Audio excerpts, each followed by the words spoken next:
Do you want to know why Brian Laundrie has not yet been charged with murder? By the end of this video, you're going to understand all of that. I'm going to explain it to you.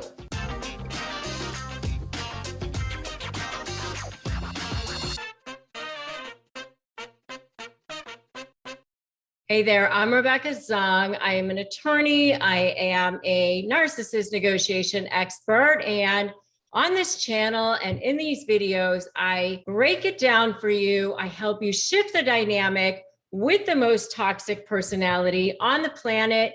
And if that sounds good to you, I invite you to subscribe to this channel and hit that notification bell. Okay, so let's talk about Brian Laundrie and what's been going on. So for those of you not familiar with the case, let's just give you a little bit of a teeny bit of a background. So we've got this situation, Gabbie and Brian, this young couple who went on this road trip together. They were dating for a couple of years. They were even engaged, early 20s. They were living in his parents' house in Florida. They decided to get in a van and just be free-forming it. And they stopped at her parents up in New York, and then they headed west. They were going to be visiting national parks and blogging and putting it on Instagram and putting it on YouTube and just kind of living in this van and having this great time together. So they left in July of 2021. In August of 2021, on August 12th, they were spotted by these witnesses having a physical altercation. People saw him slapping her.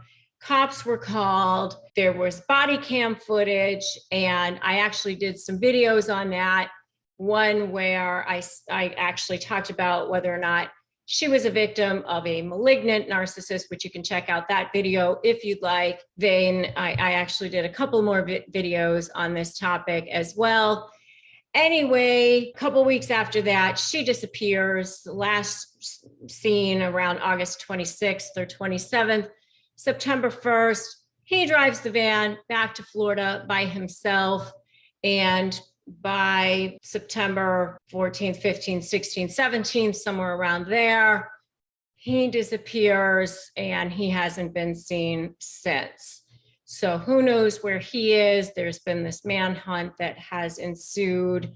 And now people are wondering, why hasn't he been charged with murder? They have found her body, very sadly, very, very sadly. They found her body at a state park in Utah, I believe. And why hasn't he been charged with her murder? It might have been Wyoming, but anyway, they found her body in this state park out west, wherever it was that they were. And they're wondering, why haven't they charged him? Because clearly there was this altercation. They were and I actually did a video where they were at this Mexican restaurant and he was very angry. And it was actually like later that day that was kind of like the last time that she had been seen.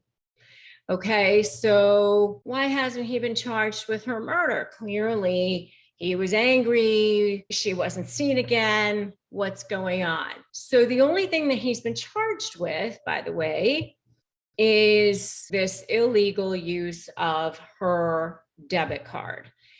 And there is a really good reason for that. And the reason for that is because that is actually a federal crime, which is a crime that means that FBI is involved. It's a federal, which means all states are involved, which means that any of the state, on a federal level, anyone who helps him, anyone who harbors him, can be charged criminally with aiding and abetting him. All law enforcement across the country is working together to help find him, to help bring him in. All good things. So he used her debit card. They actually have proof of that. They have probably video camera of him using it. They can tie him to that. So, you know, there's actual proof of that. So that is something they could actually get a warrant for and actually tie him to. And it's a federal crime, so everybody can be involved. So there's a good reason for that being what they have the warrant out for. The murder charge is actually a state charge. So that would be a different kind of a charge. So that's a separate kind of a charge. And on top of that, murder is actually a very complicated kind of a thing to do a charge for. And my husband's a former prosecutor. He actually prosecuted violent crimes at one point. And one of the things that he was explaining to me is, you know, when you do that kind of a charge, it's when the prosecutor has to make a very, very calculated decision, because the charging actually can lead to whether or not it actually becomes something that can stick. Because if you charge for first-degree murder, for example, there has to be a premeditation involved. And if there was actually just where he got really angry and he shook her and he grabbed her by the neck and he was just, you know, really angry in that moment, and he accidentally killed her, well, that's not premeditation. And so if they charge him with first-degree murder, they would actually have to prove the level of premeditation. And if they can't prove that, then he would actually walk. So that charge, the charging is actually really, really important. So really at this point, they just want to bring him in for questioning and see what happens, see what's going on, find out what happened. And to be honest with you, they probably don't have enough, or they may not have enough at this point to actually tie him to the murder, maybe. I mean, or maybe they do, but even if they do have proof that he was slapping her, or they saw him slapping her and actually having her be murdered, because one doesn't necessarily mean the other. You know, sometimes that can be a big leap. So they have to be really, really careful in tying one thing to the other. And remember, in our country, people are innocent until proven guilty. So, and he has a right to remain silent, and he has a right to an attorney and all of those things. And he will be read his Miranda rights, and he will have a right to prove his innocence when the time comes, if he does get charged. So that is why he hasn't been charged with murder yet. All of those reasons, they just want to probably bring him in for questioning.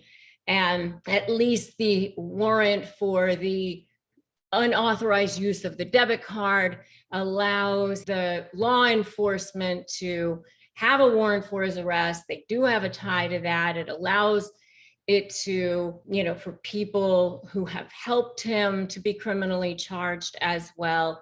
And it allows the federal law enforcement to be working together to looking for him. So hopefully this is helpful for all of you. If you have any other questions, or you want me to make, you know, any comments, or you have questions about any other things, I'd love to see your comments below. Drop me a comment. If any of you are negotiating with any narcissists or anything like that, feel free to grab my free worksheet at winmynegotiation.com, or join my free private Facebook group, Narcissist Negotiators with Rebecca Zung. And feel free to subscribe to my channel, hit that notification bell. I'm so glad that you're here. Always remember, today is a great day to start negotiating your best life. And I will definitely see you in the next video.